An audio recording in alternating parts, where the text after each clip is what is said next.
For special meeting 5:30 today on May 15, 2023, and I ask that you rise with me for the pledge of allegiance to the flag.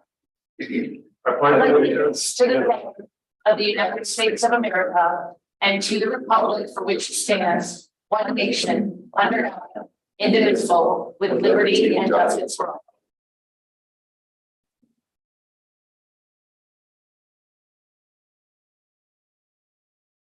Sarah Beck, would you please call roll? Demore. Present. Shields.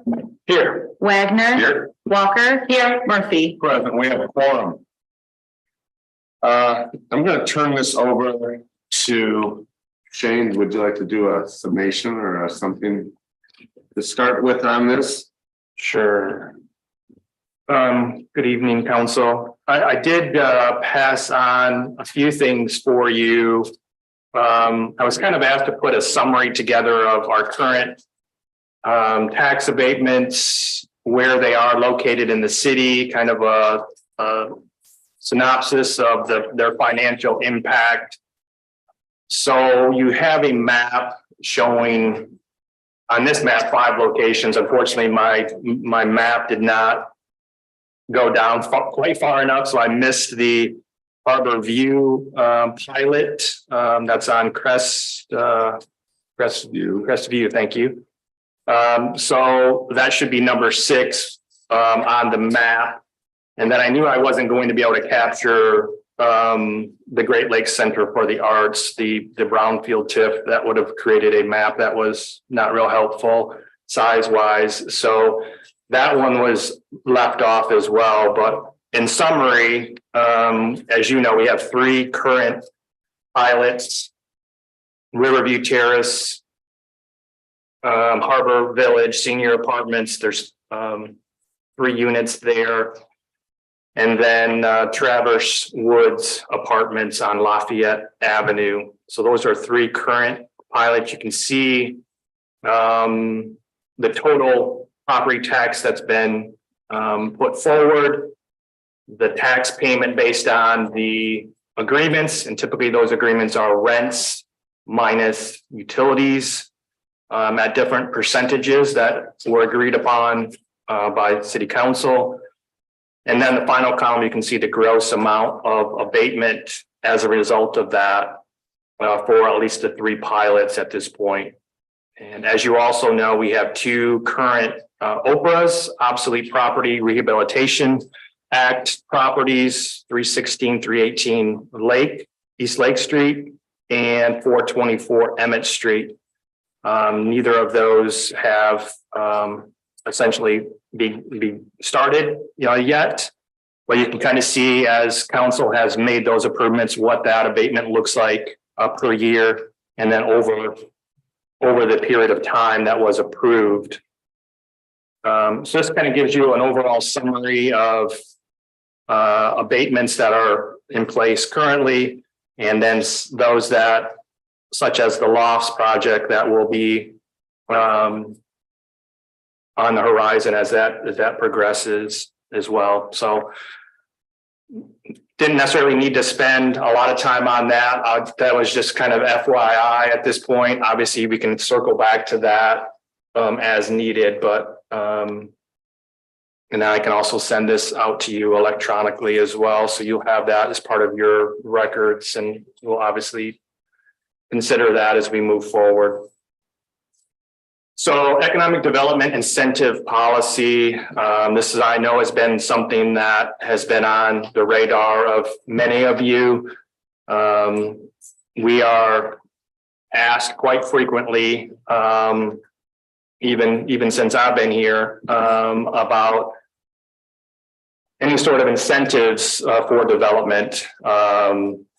And I will say that, in a lot of cases, when you look at just a general economic development standpoint, we are not, we are competing against, other county jurisdictions. We're competing against, others in the state of Michigan, and we're competing in some cases, nationally for economic development projects. So it's not just potentially someone in our backyard. Could be something that we're competing with on a larger scale. So my thought process in this was to take a kind of a larger view of this, at least initially, and then we can narrow it down and kind of focus based on the guidance that we receive from council. I'm not anticipating that we will end this evening with a polished document, but if we can get through, I think Council Member Wagner kind of summarized it. Looking at the intent and the objectives and the purpose for what we're trying to accomplish, and then facilitating out from there with kind of fine tuning the actual policy, I think would be a great place to start. There's a number of these incentive policies that are out there and available. Some are very well thought out and very well done. And I think some of you have found some of those as you've done your research. And certainly we can take, from a best practice standpoint, and I'm a fan of not having to reinvent the wheel necessarily. If we've found a policy that really checks a lot of our boxes, we can certainly, mix and match as needed. Certainly for our specific purposes, we need to obviously finalize that to meet our specific intent and our specific purpose, but certainly we can put the bones on a policy that, again, is very well thought out and very well done. I should have mentioned before we started, Chris is here from NLEA, and obviously Andrea from Housing North. So they will be available for any of your questions that you might have specific to this policy. One thing that we talked about as well, actually, even before starting the meeting, was we could end up, and this would be, I certainly want to make sure I'm sensitive to my role in policy, and I don't want to merge into council's lane. This is the purpose of city council is to set policy, as we all know, and it's our job as staff to facilitate and carry that policy forward. So I want to make sure I'm not overstepping in any form or fashion, but one option could be that we may have a couple different policies kind of related to this, where you have a policy that's really housing incentive focus, affordable housing incentive focus, and then you set off an economic development overall policy that maybe gets into, some of the other focus areas that I know council is interested in as well from a overall economic development standpoint. I've seen some of that happen where some communities have really had separate policies focused on housing specific incentives. And again, certainly we will listen to your input and try to take that and adopt and move in that direction that each of you think is the way to proceed. Appreciate all of your reviews to what I sent out. There's a number of things that we can certainly walk through. I think the big challenge for me anyway is trying to find and facilitate this discussion in a way that's going to be most productive. One option that, again, we talked about is there may be some value, and I'll just throw this out there as an option to kind of set aside a small steering committee of maybe having Chris and Andrea and one or two council members. Planning Commission did this with STRs, and we have one member here. I think that was productive, where three of them can get together, talk through kind of what the overall scope and challenges are, and then come back to the larger group and kind of talk about this. And maybe that's a more productive way to attack this. And I'll certainly leave that open for your discussion. But we have a lot of folks that are interested in this subject area, so we can certainly engage them in a way that you all find more appropriate. So I'm the one with the Planning Commission. Maybe Charlie, or you can answer this.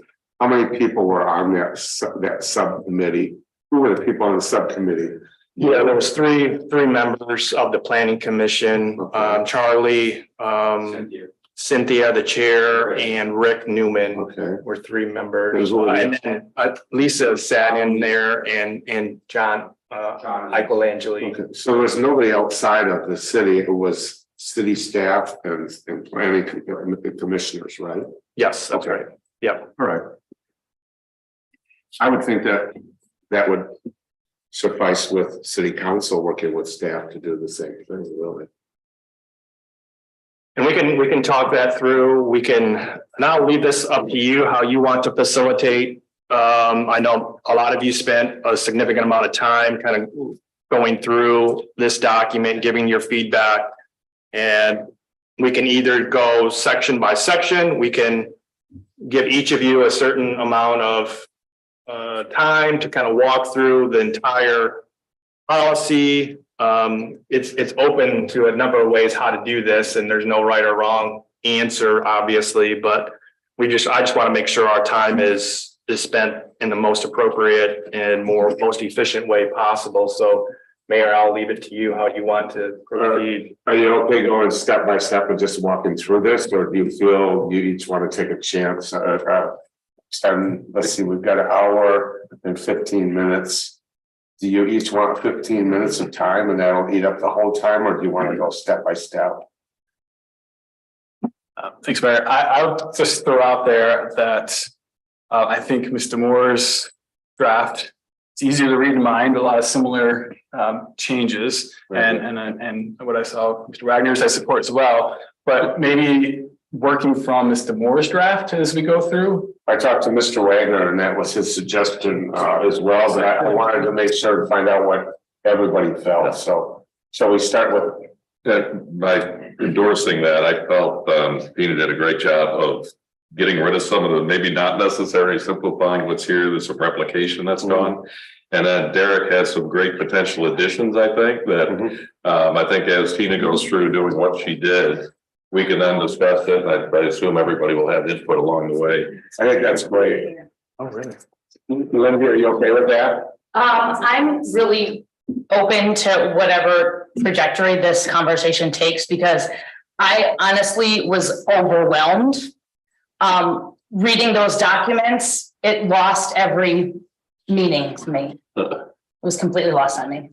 It became like a legal contract document, and I was like, Let's start with our lawyer, visionary. our council lawyer person. Let's start with taking the one from Tina DeBoer. And let's look at that one, shall we? And as we make changes from that, we can cut and paste off of her. Are you good with that? I was going to have Sarah try to keep track of changes as we go through, so we can maybe end up with at least sections.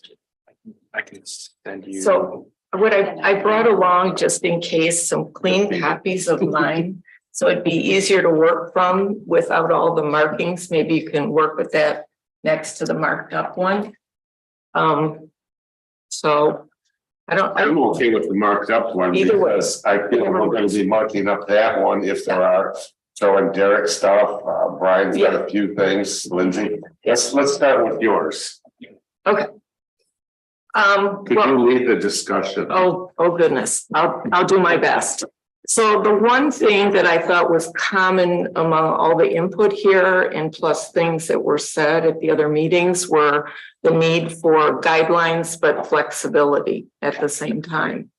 And so with an eye toward flexibility, I just took what Shane had given us and reordered it some.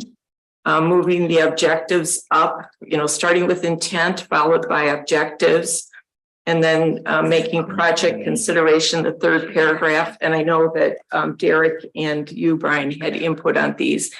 And then the major concern I had looking at this was that the project evaluation were really criteria as well. And that it was confusing that there were, criteria, but then there were also evaluative issues. So I thought it was better to just put those all together. And whatever we decide are going to be the criteria and the evaluation points are essentially going to come under one section. And the thinking there is just to have clarity. The one thing I noticed in reviewing Derek's input, you had things, Derek, about the actual application itself and the process. And that's really something that's missing from this, that is included in some of these other examples. The thought I had was today just to go through this section by section to build what we like, and then, wait to reference other policies. Once we've kind of settled on what content we like, then we could look at those other things and see if there's things we want to add in or do differently. So those were the thoughts I had. And then it's just a matter of merging some of the content that Derek provided and Brian provided into this content. So we've got intent. I didn't make a whole lot of changes to intent. And those are indicated there. And Derek, I think you had some ideas about the intent section. Well, the intent section had some, what I called kind of the goals or the priorities. So I had taken those out and in project consideration and B and listed out some priorities. So in the intent, I just simplified the the provide year-round housing, maintaining, enhancing downtown. I just simplified that and said the intent of this policy is to guide the use of city incentives for projects consistent with the master plan and to identify priority projects for incentives. I was thinking the intent was trying to say a lot, but I think that my changes is not something is essential. So I think, unless it's not someone else read mine and says, yeah, I agree with that direction you're going, I'm fine just continuing with your edits. I like the addition that you made. You said the city of Petoskey will consider, on a case-by-case basis. I like that addition there. I think that clarifies that it is, it's as Brian pointed out in his input, this is also flexible. Every case presents something so uniquely different. So I thought that was a good addition. I don't know what others might think about that. Two questions, actually backing up one. You removed economic development from the incentive policy, and as I did research, it seems like every town calls it an economic development incentive policy. What was your thinking in eliminating that? Actually, my research showed differently that was called an incentive policy, which I think is more broadly the nature of what this is, even though we reference economic, incentives in the content. From my way of thinking, calling it an incentive policy is actually broader. So I don't know what others. I just believe it's under the auspice of economic development. That's always been like the title of it. So when you're referring to a policy, it's really intended around economic development. Yeah, I had made the same change because I'd seen it in other communities calling it incentive policy. And then I thought about the reasoning for that. And the flexibility, the keeping it broad to be able to not to be able to, have housing be something that in the future a future council would say, well, that's not, housing is not economic development. I thought that calling it incentives was just a way to broaden it and capture broader goals that we're trying to achieve. That was my thought. Or you could call it economic and development incentives. That would cover both if you want. Housing is definitely economic development. I agree. Yeah, I just like it being broad. There were some communities too that called it tax abatement and incentive policy, but to me, tax abatement fell with an incentive also. So using that term was broad. So. Anything else on intent? How do you want to leave it as the council on that? I would like it to remain economic development. It gives it a category. I mean, are we talking about like incentive of like diversion over disposal? I mean, incentive is used all over the place for all different sectors. So I think economic development is the policy that we're looking to create. So I think eliminating the title. Mr. Wagner? I'm looking for what's normally used, I mean, Shane, and, you know. It's gotta be relevant to you, once the policy said, it's gotta be relevant to the planning organization, to. Planning commission, I mean. Yeah, I'd like to specify, you know, being very specific. I value obviously a broad approach as well, but I think this really gives us that focus of, you know, as Councilmember Walker mentioned, what are we incentivizing? And this kind of brings that focus, you know, much more clearly, I think, as far as calling it truly what it is. Personally, but I don't know, Chris, if you have experience on different communities and what they call these sort of policies, have you seen the kind of the broad spectrum? Yeah, you can push the button. It's a broad spectrum, so, Yeah. you know, if it's, you know, the conversation can go for economic development, community development, which covers a lot also. Mhm. You know, if you want to keep it as one policy and include everything, maybe just call it development incentive policy. That kind of is a catch-all also. Doesn't, you know, and it focuses in on creating something. But yes, you're right, it does. You see a little bit of everything. Mhm. Okay.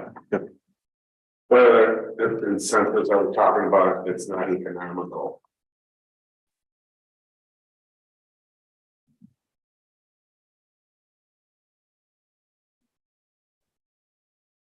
You have any idea? Ron?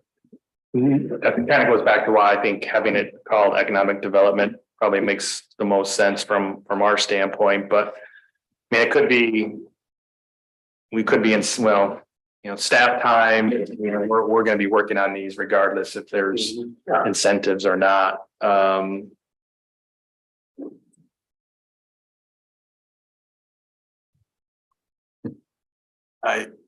I will say that, I bet, you know, this is a minor, so keeping the economic development is, I'll support that. Okay. Let's move on to On the economic majors. development.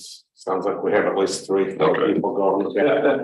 But there's also, you know what, the benefit is whatever you call it, if you call it a piece of fruit, it's apple, oranges, whatever we have, it's all fruit, so.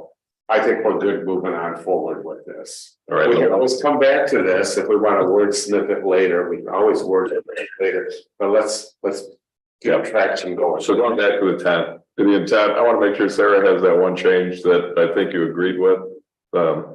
Cost by cost or Case case by You case got that. basis. Robert, okay.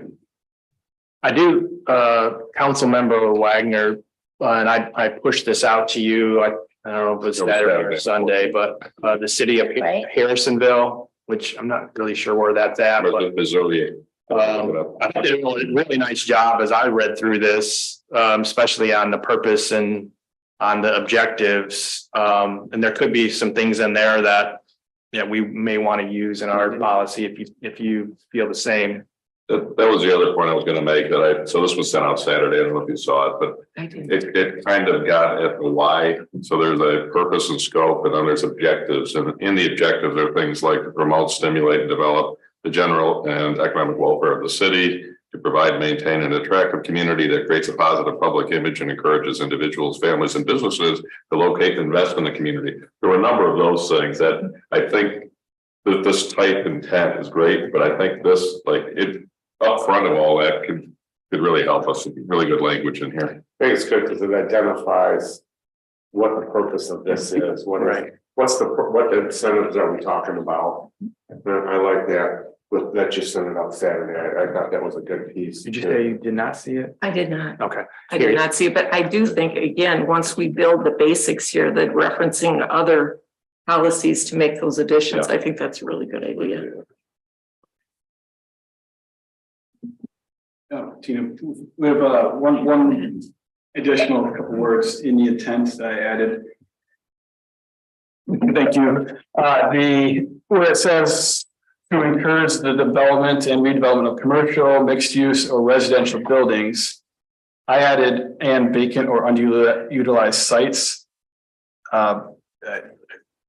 With the desire that it's also a vacant or underutilized site that's in redevelopment ready. I'm thinking of the Darling parking lot, or we don't have a lot of green space left, but there could potentially be a vacant site that we want to incentivize the development of versus just existing buildings. Those are under C project A. consideration. Correct. So that's just kind of matching those up so they're consistent.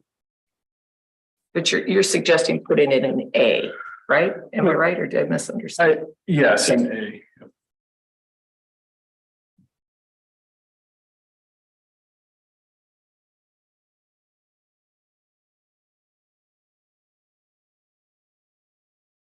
Good with that? Good with that. Any other suggestions on that first piece of it? I think somehow looking at this list of A, B, C, D, I think it's I think it's a good narrative to put in there. That is set up that way, you mean? Well, set it up or steal some of this, because I think it's really clean cut. I'm not sure where you'd want to put it though. Brian? Which piece? The A, B, C, and D off of the zone, the Harrison's. I mean, I think there's more explanation. I see it up front. Like before the intent, Yeah. Okay, let's move on. Where are we or headed we can there? put it in and review it later. Yeah. What do you want Well, we've got B objectives I know. next. So, So, I mean, that would be a place to put it, but then I note that Derek, like, I think you just took those out altogether, maybe. I do think it's a good idea to have objectives at the outset. I don't know that we have to have these, or that we can't add others that we like. The only comment I had was about number 4 with those SMART evaluative tools. It is a good acronym, but for me personally, I don't know what it means or what it means to somebody who just looks at that if it's descriptive enough. So that was my thought. and I actually liked it as it's a kind of a best practice in goal setting to make sure if you set a goal that you have those 5 criteria. You don't miss one. And would that be something that somebody would look at this and automatically understand how they translate into function, was my question.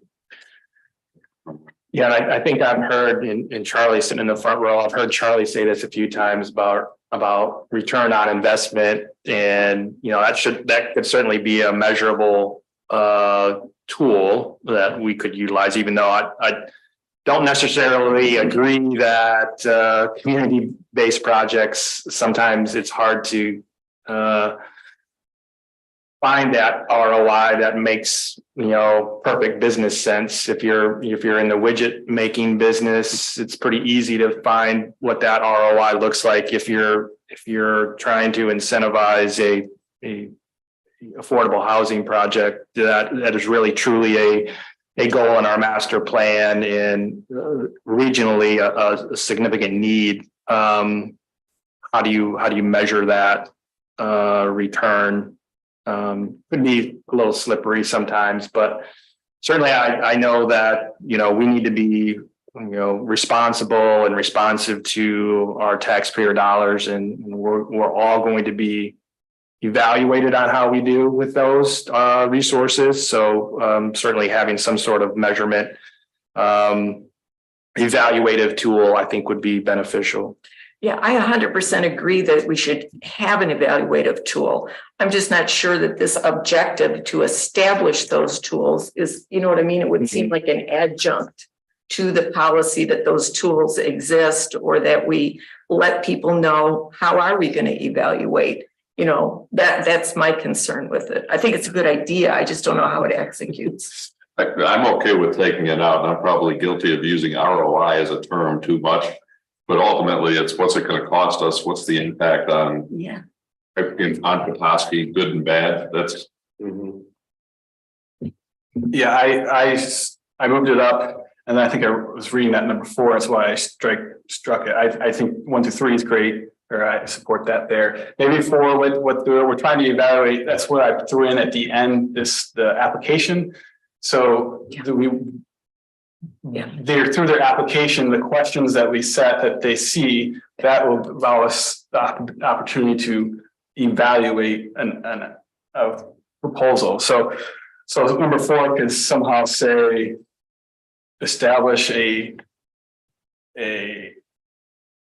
interaction with a proposal that council can evaluate. That needs to be wordsmith, but number 4 could get at the evaluation and then as a goal, where it's something more specific, as Mr. Moore said, than what it says currently. So we could really just eliminate it, but have whatever we're gonna do be a part of the, policy, whatever that evaluation is gonna be. Yeah. It'll be in there. And then I'm sure we could incorporate other objectives I haven't seen this, so once we look at that or other policies to see. Looking at this again, it's called Introduction and General Guidelines. You could even take out purpose and scope and objectives from this. It's just kind of a nice introduction overview leading into the policy. Excellent. Is my thought. Who did write this originally? Cover that. Zach started it.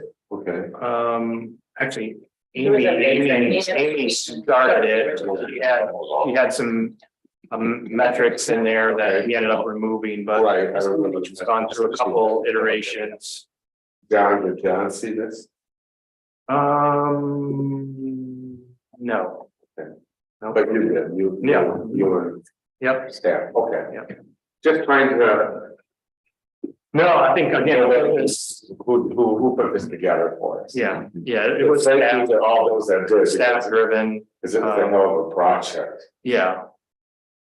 And certainly we can, once we get Yeah. further input, start looping in our partners, and I know Andrea's here and her focus is certainly, if you talk to her for 30 seconds, you know what her focus is. My thing is for city council and staff to work on this as much as possible. Send it out to these guys so that they can go through it and give us feedback on it. Yeah, And then it comes back to us with the feedback and we lump it together and come up with the best of best is my goal, was because there's just too many hands stirring the pot, then we end up getting nowhere.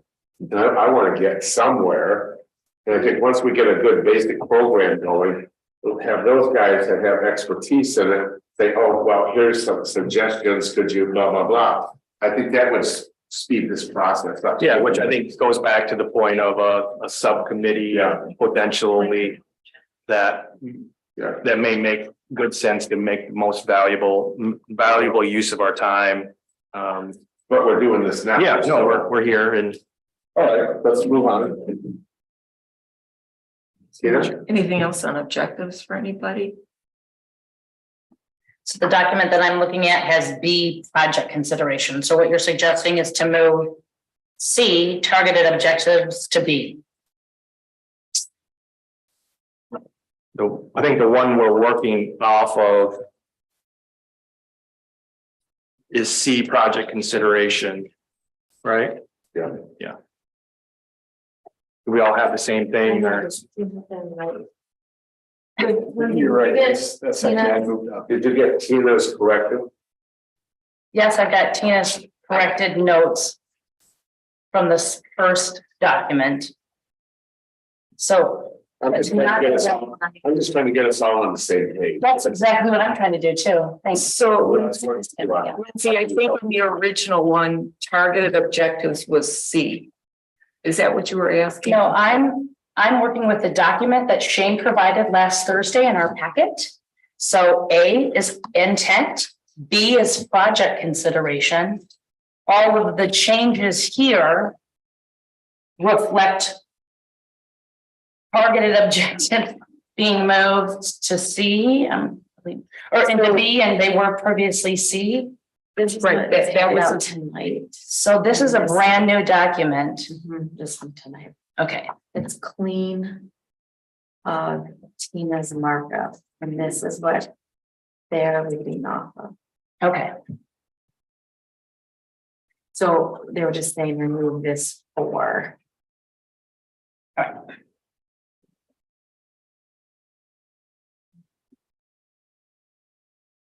Yeah, I moved objectives up. That was what I was suggesting, Lindsay, from C to B. And then project consideration that used to be B, I moved down to C. These are just my suggestions. well, if they're your suggestions, but now we're working off this document. So that's what I suggested. Okay. That's what Jim Okay, great. and Brian both suggested. Okay, That read through hers, been very supportive of hers with a few changes, okay, and I guess I'll ride with whatever. I'm okay, learning. me too, absolutely. If so, With humility and humbleness. But you must have some, you probably went through this, have some Well, suggestions. of course I have, but I've never seen this document, so I'm not prepared to have this conversation. That's fine. It did go out. that you can just, This cleaned up version is what you're talking about, this went out to no, me? no, I just handed that down, Lindsay. You can just ignore it. This is. It was just to take the colors out, maybe to make it. No, I understand that, so I put that one away. With whatever 7 copies of versions I have here, so that's fine that we're following this, but. Understand that like, what we were given in preparation for this meeting was markups from others. And then now I've been given a clean copy that I'm supposed to follow from, and this is based on what the direction that we're moving in, so I just. I'm following the clean, I'm not using the clean copy, I'm using this one with the. Yeah. The one that she's got red marks on. Apologize if that confused you. I thought it might make it simpler for people, but it sounds like it made it more confusing, so Well, just ignore it's okay, that one. no, that's fine, so we're working off of this document, and this is guiding our entire conversation as opposed to the document that was given to us. Okay. Would you rather we go back and? No, I don't really do anything. I just need to have a sense of clarity. There's a lot of confusion here because it's so marked up. And things are being switched around and like, it's, I thought the intent of the meeting was to talk policy and visionary and not to do the job of the clerk to write the physical policy. It's just, and now it feels like a legally binding document and I'm It ultimately. person, I'm. It ultimately will be a document, a legal document, just like an ordinance. Height, shape, size, building, etc. Right. This will be accepted and pushed through and voted I on. mean, I understand what the intent of policy is, and this is our first chance, me sitting on city council ever Okay. creating policy. Okay, So, all right. yeah. And I understand that there's a process to it, and I know that I came prepared to this meeting to discuss. But when I have documents that now become the guideline, I just was like a little bit like lost my bearings, but I think I'm okay. I think it's really important to move forward, so I'm fine with that.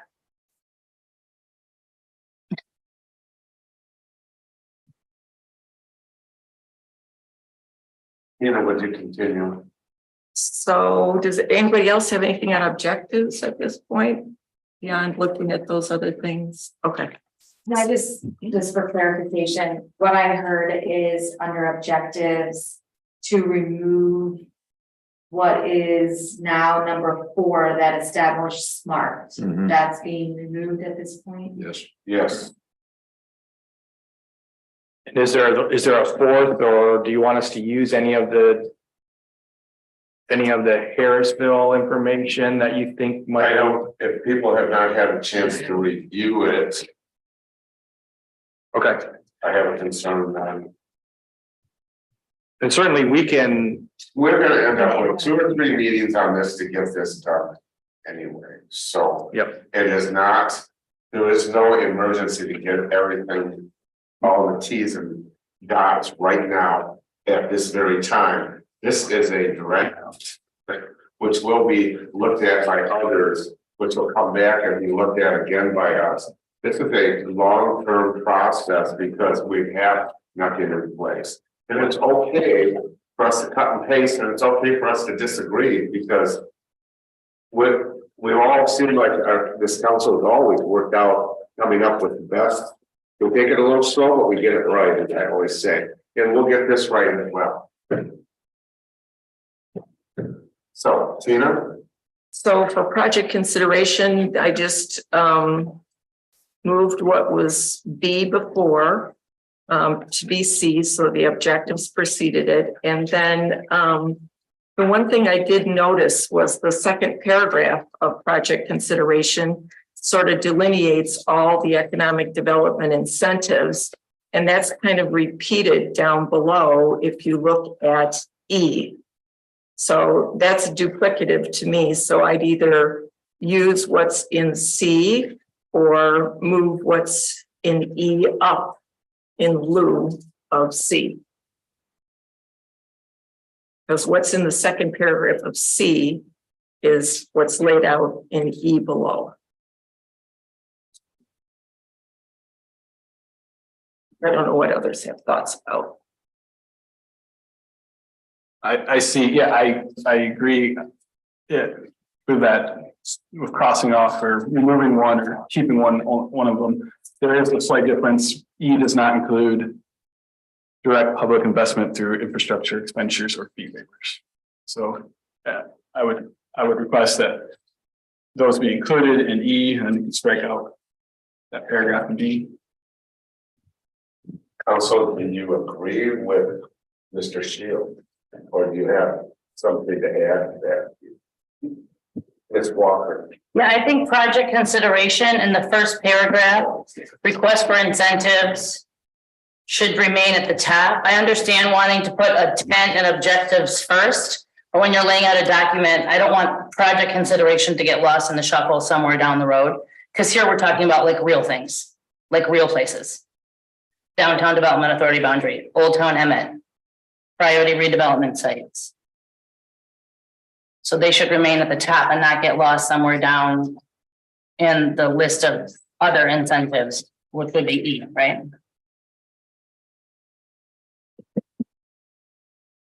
Mr. Wagner? I don't know which Derek was describing. Derek, could you re-describe what you were mentioning? That would help. Second paragraph of C, with the more brought up the duplicative nature of that paragraph to E. Oh, okay, the second here. Yeah, so not, so I have, so this is the second paragraph. Paragraphs under. On the second page of Ms. Lamore's, The one that lists the various the incentive policy applies to all, that's the line. That's the start of that paragraph, correct? And you see that as going as where? We could, two options, we could keep that as is and get rid of E. Is that? Yeah, you can get that, or you could, move E up, whatever your preference is. But did you say one was missing from? Yeah, so I would agree with moving it up in place of that paragraph, Okay. the second paragraph. And so this is the incentive program section. But Derek had suggested adding direct public investment to the list, which I agree with. So it currently ends with residential housing exemption. And then Derek's note, he added direct public investment. And there was something else there, I short-handed it. That's a good one. And then Fee waivers, yeah. Wait, I want to make sure Sarah gets this first, and if she says, I need more feedback, then let's give it to her now rather than later. So, going off Tina's clean copy, C, project consideration. Keeping that first paragraph, request for incentives, yada, yada. That second paragraph that starts with this policy and all the blue that goes onto the next page, that completely gets wiped out. Yes. Remove that, but move E, which is on her page 3, where it starts with the city of Petoskey and then lists the bullet points. The very last one, add Derek's, where did I see it? Oh, right here, direct public investment through infrastructure expenditures or fee waivers. Yes. have a one yes and I have a head shaking no. Mr. Moore? So first of all, let me ask a question of Brian. Brian, are you wanting to use that heading too, or just omit the heading I would omit that, I think, and move the content in lieu of that second paragraph? Yeah. Okay, Yeah. so if you look I mean, at I'm right. the top, well, yeah, just by way of explaining Yeah. Page 3 goes to the bottom of No. page 1. No, No, no. in lieu of the top of page 2, which starts with this policy applies to all economic development incentives. Now move to the bottom of page 3 that says incentive program. Can I come down and just? So I think it's the bottom of page 1. I'm looking at your clean copy, Maybe Not look the at clean copy. the edited Look copy. at the edited copy. which I did. It's quite confusing. I have to agree with. Edited copy. Chopped up copy, I think that's probably easier right now. Okay, so the top of page 2. Right there at the top of page 2. Okay, now move to page 3 at the bottom. That it has the heading E incentive programs. So you would remove incentive programs, that title, and then everything that follows moves up to the omitted paragraph at the top of page 2. We're going to omit that paragraph at the top of page 2. 1, 2. And then add what's at the bottom of page 3, absent the heading. And then Derek and Brian have an addition, which is direct public investment. So add a bullet point, And bullet point, correct. direct public investment. it was more than 3 words. Well, no, I know, Yeah. but I can just copy the language. And what else? The wording Through infrastructure expenditures or fee waivers. that's correct. So, okay. Oh, yeah. I like that. No, it's gonna be everything, fee waivers could be everything from sewer, hookups, I know what it is. So do we need to add, I'm sorry, Lindsay. I apologize for saying something. do we need to add, Sorry, Lindsay. Do we need to- Obviously, you have a day, yeah, well, there. do we need to add fee waivers then to those bullet points on E2? Do we need to add fee waivers to the bullet points in E? That we're moving up? No, because that was fee waivers was with, this is all one bullet point. Direct Okay. public Is how, I see. investment through Okay. infrastructure expenditures or fee waivers. Got it.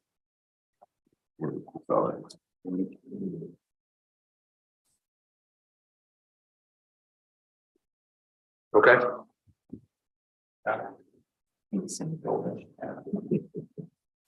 right, jump in on. Please, Derek. So this, you may not well be well received because this is how I was thinking through the first paragraph of C. So this is that request for incentives we prioritize when the property is located in the downtown. I struck that out. Here's why and so it's not necessarily right thinking, but my thinking was the desire not to favor certain areas in town for incentives. And that that's why I added priorities in, that the priorities are directing our policy and not locations. And that's another reason, and we develop already sites, so there are other ways that we can prioritize specific locations, but in this policy, I was coming at it as, let's not focus on specific sites, let's focus in on the goals or the priorities. Hence, I tossed it out, but I could be talked out of that too. Walker. I do feel strongly about keeping them in place just because that's reflected in our master plan. That language comes directly from the master plan as well. And Old Town Emmett Street was like, that's the area, obviously, of Ward 4. So obviously I feel strong. But also that's a lot where like that community development block grant money that was came through the state and through the county like 2 decades ago. That's all that money is tied to that Old Town Emmett redevelopment. And that's definitely geographically specific, but and I just think it has meaning in terms of that historical area. I also think it remains flexible the way it's written because it says that it'll be prioritized, but it still leaves room for movement when you're assessing criteria. So Yeah, I saw that too. I think it does. I was think of the what do we call the Kmart Plaza area? Best view. Yeah. Best view. So, yeah, I think so. If other areas that are make significant strides in meeting current city development priorities, sure, I think I can live with that. I had a question on that actually about why not all of Petoskey. So coming in today, I did. And going through the list of where we have incentives in place already are beyond that geography. So if the flexibility is actually there, I'm okay with that. Right, if it's there. I think, I like what you said of all Petoskey though, because I think it allows us to stay within these boundaries of what we're doing. Meaning any place in the city that we could utilize this. It isn't isolated to just those development areas. but it does have the sentence, projects that are not in these areas but make significant strides in meeting current city development priorities. I'm okay with You could that. say will also be considered instead of may. Yeah, okay. I like will. Can we go with Will? Will. Where do you put Will? On page C. 1. where Project consideration. Development priorities instead of may also be considered, will also be considered. Oh, the very last one, may. Will be considered, right? Martina. I don't know. Does anybody else have anything on project consideration for now? Oh, keep awesome. Okay, so then under incentive criteria, what I did was I merged, which in the original was project evaluation. I merged those factors up with criteria because they were criteria and I think it was confusing.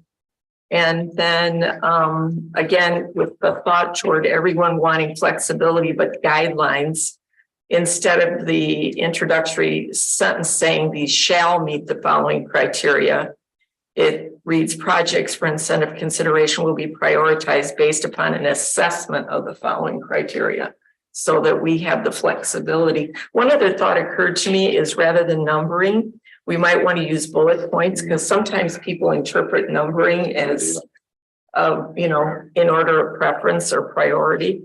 And so we might want to think about just putting dots there. And along the lines of flexibility, that was why I drafted C the way I did. And I think Derek did something substantially similar. Rather than defining a percentage of units at 60 to 80% or a number of units at 80 to 120, just to say projects with residential units that maximize the percentage of units at 60 to 80 and 80 to 120. Again, giving more flexibility to us as decision makers. And then under number 4, that's something else I thought we might want to consider. Again, we're locking ourselves in if we say for no less than 10 years, where we could say something like projects with residential units that maximize the minimum term of year-round housing, something like that, instead of setting a specific time limit. And then I know under number 7 that Brian added and or, and I agree with that. It should be instead of just or. And then I don't know if anybody else has any thoughts, additions, different ideas. I like either maximize or optimize, and maybe maximize is good. So back up on bullet 4. Yeah. And Like every time I read the 10 years, I felt locked in, like, what if it were 9? What if there were 8 that made the project work financially? Yeah, And also the ability to try to seek for more. I mean, one of my concerns, or I think concerns or goals of this policy in regards to housing is that the long-term, the year-round housing, year-round housing is since as long as we can establish that, the better, and versus creating a bunch of future units that, I know we have the short-term rental policy that's forthcoming and maybe would protect that, but if it was open and we were creating all these housing units that didn't have that, as soon as the incentive policy term was done and they're flipping all over to short-term rentals, that would be a concern, a long-term concern of mine. So some flexible language to negotiate for longer terms. I think this allows for that. I support it.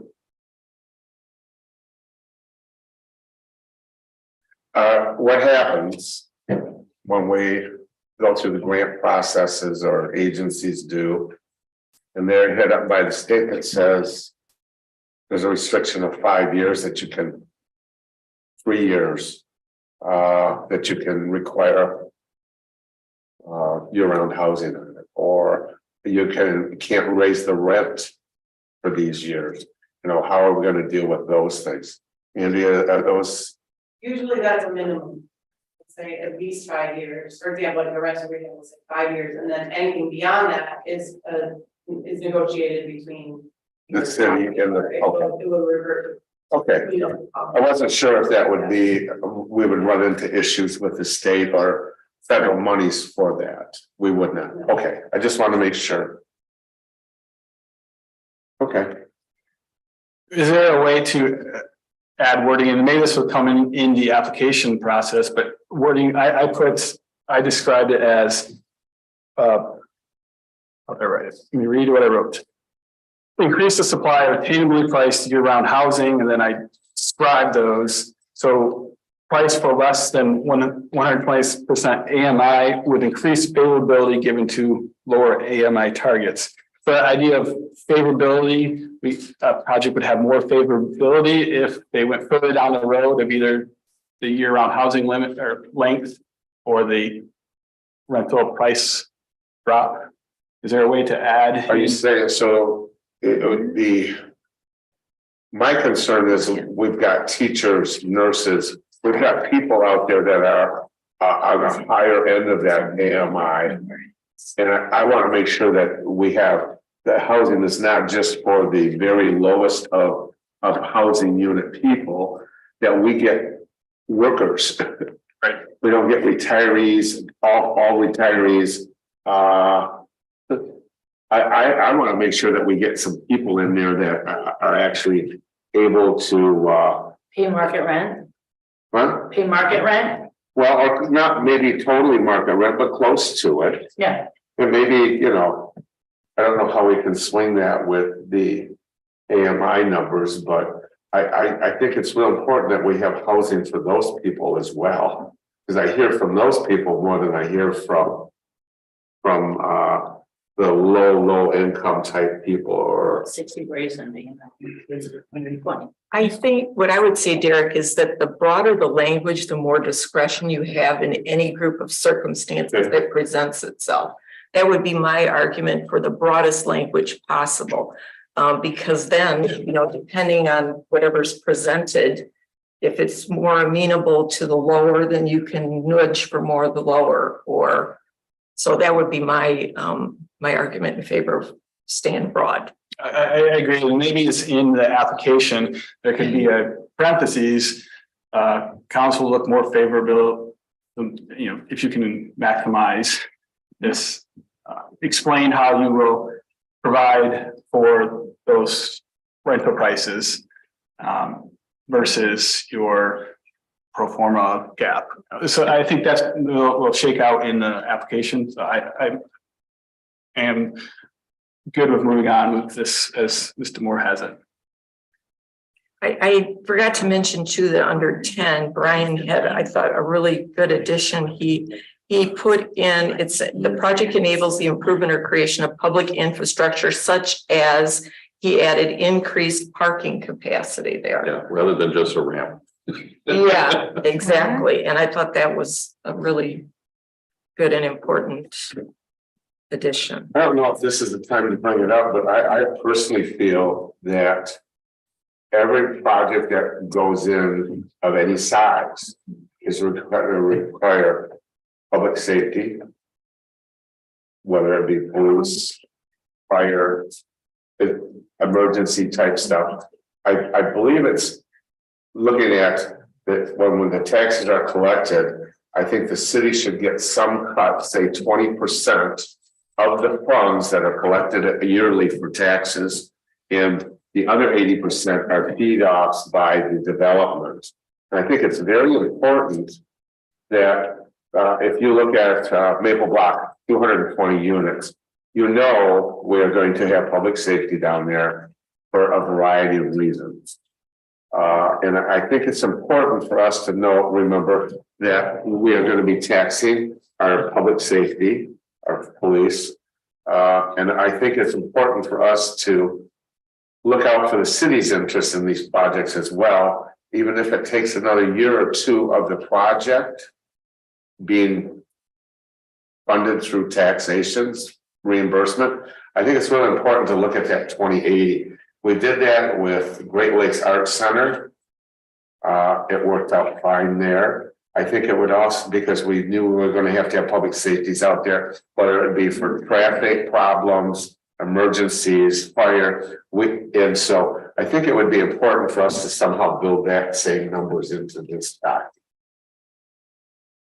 I know I said I wasn't going to mention other ones today, but I will say, like, there are some interesting provisions, like here in Ferndale, the city requires an annual administrative fee to be paid from tax increment financing.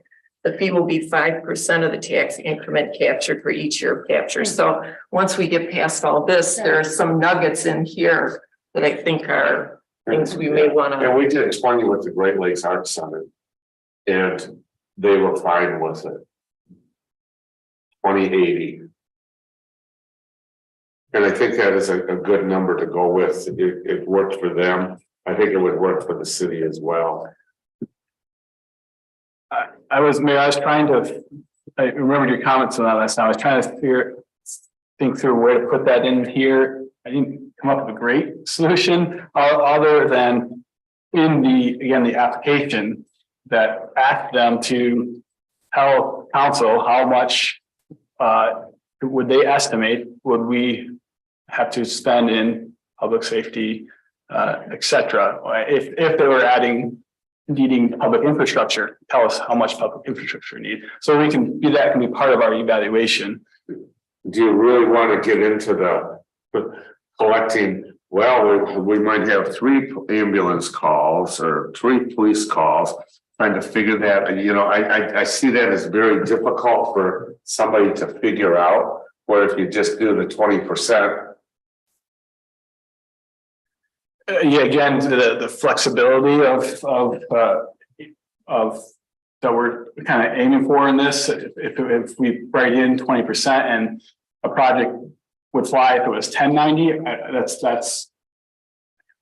that's what I'm questioning the rigidity of that. I agree. I think it's a great goal, but do we want to state that specifically as maybe we just use the language we will aim, or we don't have the shall language, we have the looser, kinder, softer language for that. So I'm open to looking at it, but I think the application might be able to cover that too. I think somewhere in my comments, which were mostly broad, by the way, not so specific, this is of you. I said something about, I was thinking about economic development and cities that have a resource to help developers. And we've got the planner, we've got our city manager who can help a developer tell their whole story as holistically as possible. I think something in that there's so many little things that if they're thinking about safety, whether it's a 20% thing or whatever, having something in there so we can understand the whole story to help make our judgment, I think is important. I mean, and also the due diligence that we do every year in the budgeting process. Like how public safety is allotted their almost lion's share of the general fund budget. So isn't that already covered there when you're planning from year to year in the budget process? And I don't see why this would be included in an incentive. We're discussing incentive criteria right now. I just, where would this context come from? Like what number?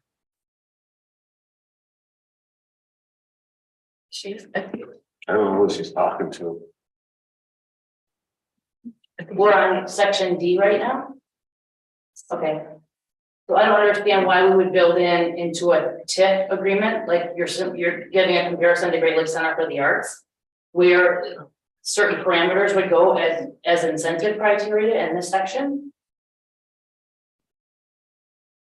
I think it would give a good guidelines for a development to look at what incentives there are and understand that there are criteria that the city wishes to have met as far as the collection and payment of taxes with while handing out money to these projects. So you're talking about under the auspices of like a pilot, specifically like embedding language within that incentive, as opposed to the broad incentives that we're talking about right now. I'm just a little confused about where that would fit into what we're talking about right here, right now. What if the criteria was the project addresses these short-term immediate expenses of a project? Such as, and it doesn't give the 20%, but it mentions that's a criteria that we are weighing. Yeah. I think one thing that's not in this as it currently exists is anything about process, which you brought up, application. There's nothing else about sunset clauses, clawback provisions, and maybe what you're talking about might better fit under those portions, I'm thinking, as opposed to a criteria. You could decide if you wanted, I mean, again, I'm not saying we should have a sunset or a clawback or any of those things, but it would maybe be better to look at that in that context. Yeah.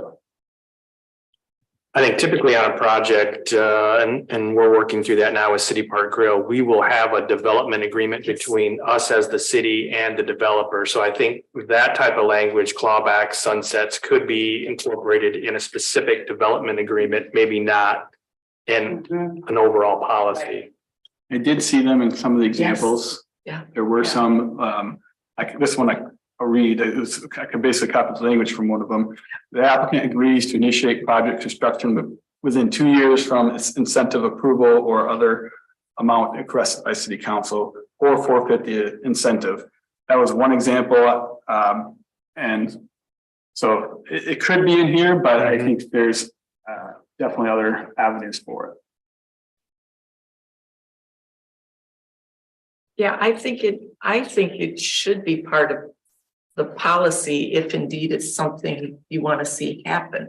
Maybe not completely delineated the way you would in the agreement, but for everybody to agree, do we want to do these things or, do we not? Or how do we consider whether we want them or not?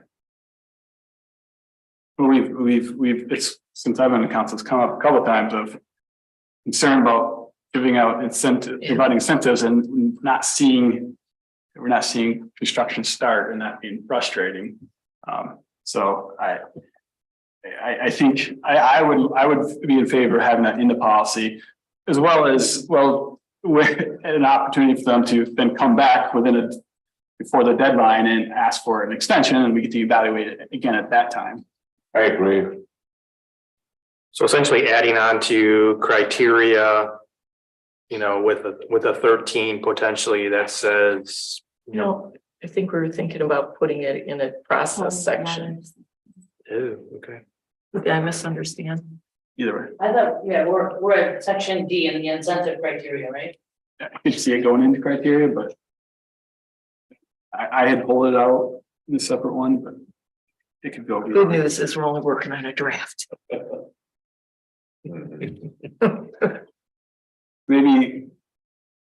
Maybe just keep it simple, keep it in the criteria and D, and then in the second draft, I can see all those and pull them out. So what would be a realistic expectation from a groundbreaking startup construction standpoint? Do you want to get a specific number in there? Like 2 years. 2 years? Disbursement of the incentive, is that what you're saying? Or That was one, agreement, that was like the- one example. Okay. Is that for start or completion? It Start. yeah. There's a There's a lot fine of starts. Yeah.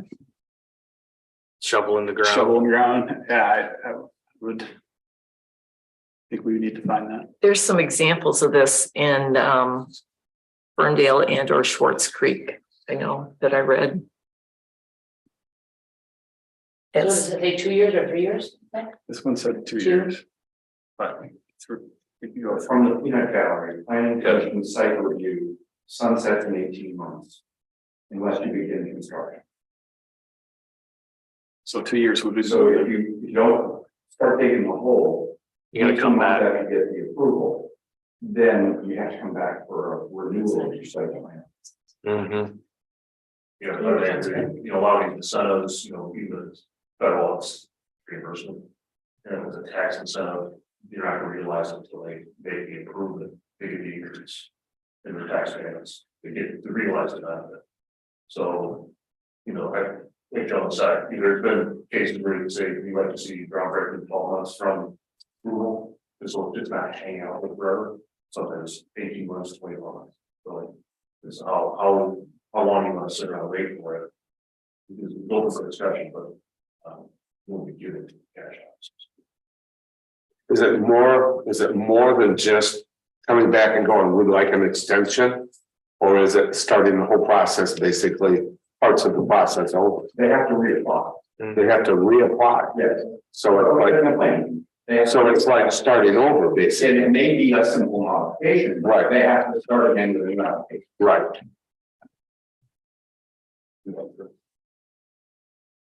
You go with that, Derek? Is that what you're looking at? Yes, Okay. this provision says, unless otherwise stated in the reimbursement agreement or the development agreement, to remain eligible for the approved incentives, eligible activities must start within 18 months of incentive approval. Construction must start within 2 years of the executed agreement, and construction must be completed within 3 years of the estimated completion date. So I'm only throwing that out there because then you can do it in kind of, a stacked order like that, Mhm. depending on. We probably have projects over there over that now, don't we? Mhm. Like all the way into third year part of it, Yeah. practically. That's just the nature of the construction industry. So is that reflective of like, are these policies from like pre-pandemic? But knowing like what the construction industry is facing in terms of supply chain and stuff, should you give it a little bit more leeway? Yeah, that's why there's like benefits to these clauses and Mhm. challenges to these clauses, Totally. right? Both. Well, and if the policy of the planning commission is an 18-month like deadline, then that 2 years kind of makes sense. Was that Ferndale's? I think it was. Yes. That's good, yeah.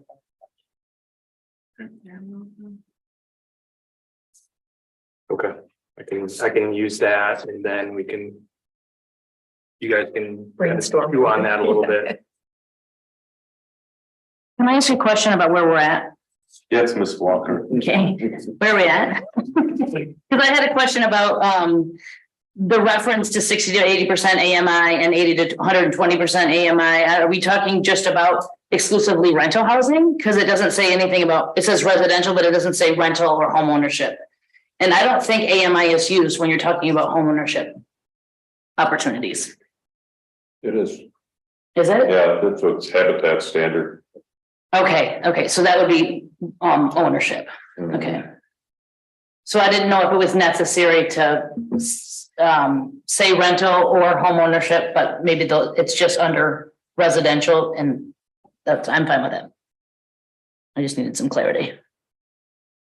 And being on Habitat's board, we get approached with applications, when Doug's here from Habitat too. We're not allowed to know who it is applying or anything about their personal life, it's just numbers. And we can have two applicants, one at 80, one at 120, but one has qualified for $190,000 mortgage and the other one a $250,000 mortgage. But they're at a totally different range, so it's not simple. It's not one number. Right. So then I guess when folks look at other of these policies, you may come up with other criteria that you want to add. Does anybody else got anything right now?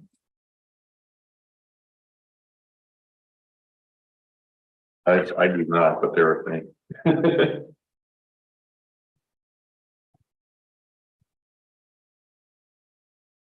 Right now, is there anything, anybody? No, that's covered. Let the audience, if they wish to say something at this point, speak. Full name, full address. Chris Bauer, I'm with the Northern Lakes Economic Alliance, 1313 Boyne Avenue, Boyne City. But we're working with Emmett County and City of Petoskey on these types of issues. I think it's a great idea to go have some committee meetings, something like this, because there's a lot packed in here. There's a lot. And so it looks like a document that's trying to structure and organize a lot of different thoughts, a lot of different objectives. And there's some things that work great, but and they got a great start. There's some things that we need to flesh out just a little bit more. Do you want to use the policy to encourage development in certain areas? Or do you want to have a policy to develop something citywide in certain types of development? You kind of go in both different directions here. You want to have, what are your objectives? Economic development, or your objectives housing? Those are things we can flesh out a lot more potentially. So I think going with the committee route, having more discussions, I'd be happy to participate in that. Be happy to help review documents as they come in. So you have my full participation. So appreciate it. Thank you. Anyone else wish to speak?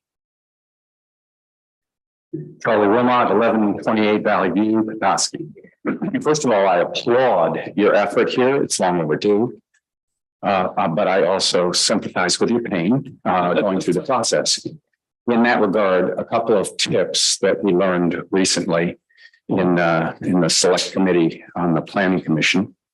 It's a work in progress, but John, the new city planner, came up with the idea of numbering every line in the draft. Can't tell you how useful that is. On the left-hand margin, every line is numbered.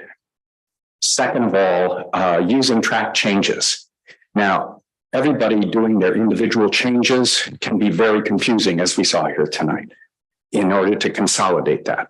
And rather than have to go through them verbally at each meeting, if you were to establish something like a Dropbox or a Google Shares program, and each one of you were properly educated in both the use of track changes and in the use of that document sharing service, then you would all be looking at the current document with everybody's changes and thoughts at any moment in time. Just a couple of tips.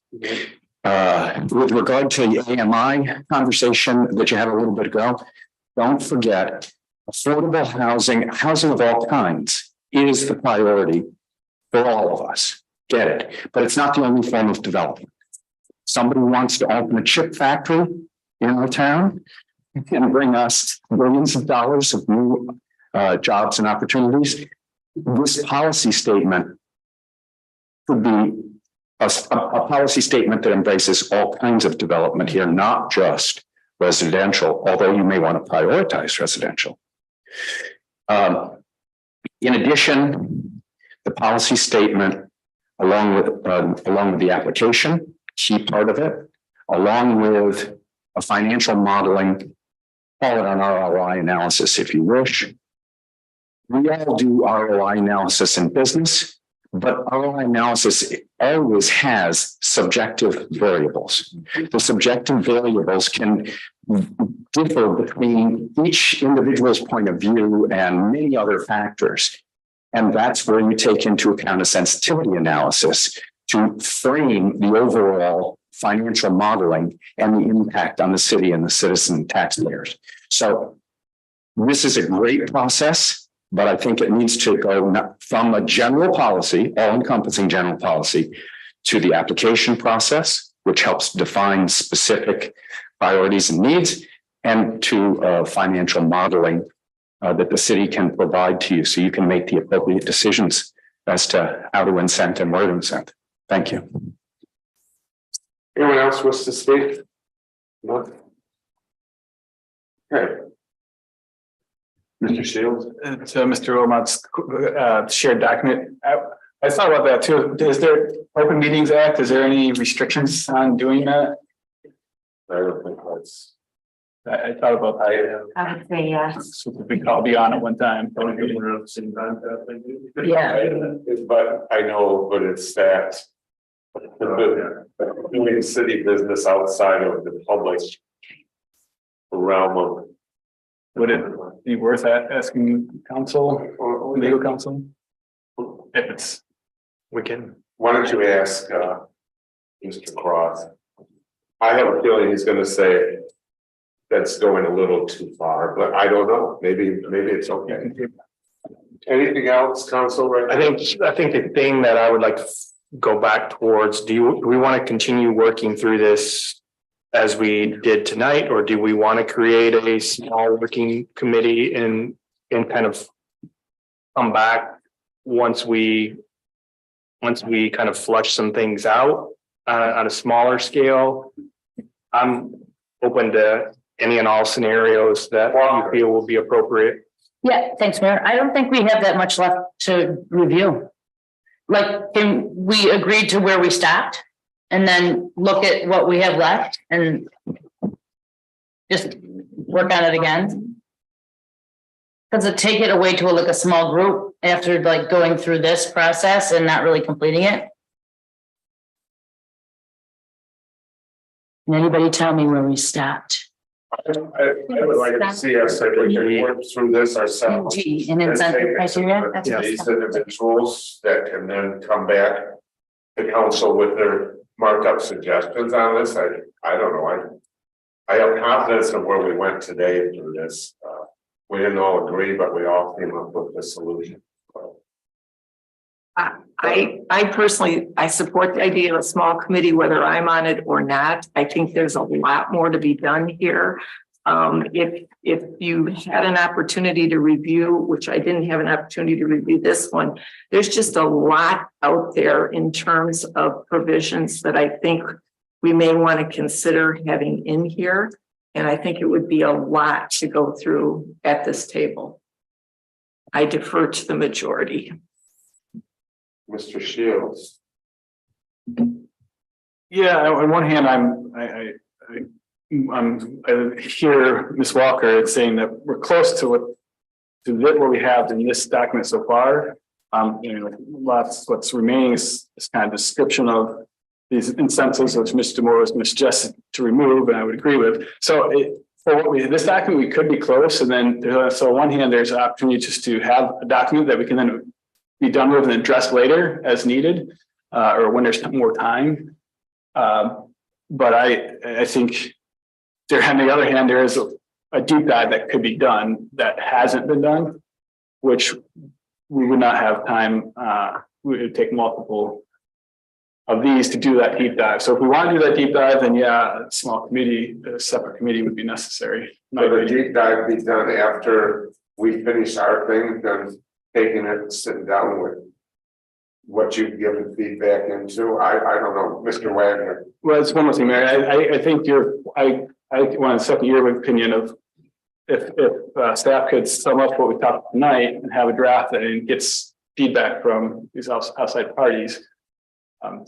Then maybe we could address that question of, do we need another committee, or could we take a look at it one more time? But that's where I'm at. I feel like if we got input from the right people who would a draft and that came back, then we saw value in having a small committee discuss it. Again, whether I'm on it or not, I'm open to participating in something like that. Okay. Yeah, I mean, I'm thinking that one of those things we don't know, what we don't know, we could learn a whole lot about what we're missing and what we just did. And bringing it back to this group, we might still not know what we're seeing, that a committee might be able to kind of focus before it's presented to us. Mr. Moore? I was just gonna say that I'm not sure about the timing of sending it out, but I think at this point it's premature because there's so many other aspects to look at that I think either the group or a small group will want to consider before it's moved beyond for input. Okay. So what's your preference, council? We've got 2 minutes to decide this. So I can adjourn this, just sort of start city council in 3 minutes. Mr. Walker. I guess my question is like, when will we be able to see like the revisions that we've made tonight in a cleaned up document and then a line drawn of like where we stopped and what's left for review? That was my suggestion. Could we? Yeah, Everybody see that and then make that decision? How about this? How about if we make the corrections, get them back to us? We have one more working session and then everybody knows where they are. And then if you want to go to the committee, then we go to the committee. Yes. So are you going to then, Shane, add templates for, agreements and the kind of some of the things we talked about tonight that should be in the policy but aren't in there to talk about yet? They aren't in the template. Like, an application process. And I was just trying to get a policy framework done. The application, I think, is kind of a separate item. I think so too. I think the application comes well after the policy. Let's get the policy done. And I would think that application would fall in place much easier after getting the policy, but I might be wrong. Yeah, the application is staff work. Like we're the visionaries implementing the policy. The application is, we can give recommendations to that, but that's the duty of people that actually craft and add to the city ordinances that write documents. But let me clarify. I didn't mean that we would draft the application. When you read policies from other cities, they talk about in the policy an overview of the application process, as you included in your draft. They talk about things like clawback provisions. There's a lot of provisions that aren't in this template yet to discuss. That's what I'm suggesting. There, I'm leaning towards having a committee, only because I know Tina has dug into this way more than I have.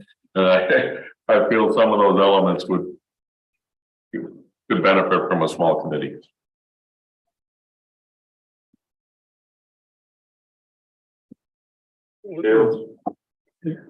I guess I'd love to have this come to a similar draft and then have another time to discuss this. I'm going to agree with Ms. Walker, who felt that way, I believe, along with Richard Shield. We can make that selection after we get the draft, okay? Doesn't mean we're not going that way, but let's just get the draft back, make a decision. I think there is room for a committee on this. I'm sure there is. Whether it be in the initial part that we're doing right now, or whether it's in the follow-up, they're assisting us in fine-tuning this the way we the committee, because these people have more expertise than any of us. Ready to go over the business before this council on a special session and call this meeting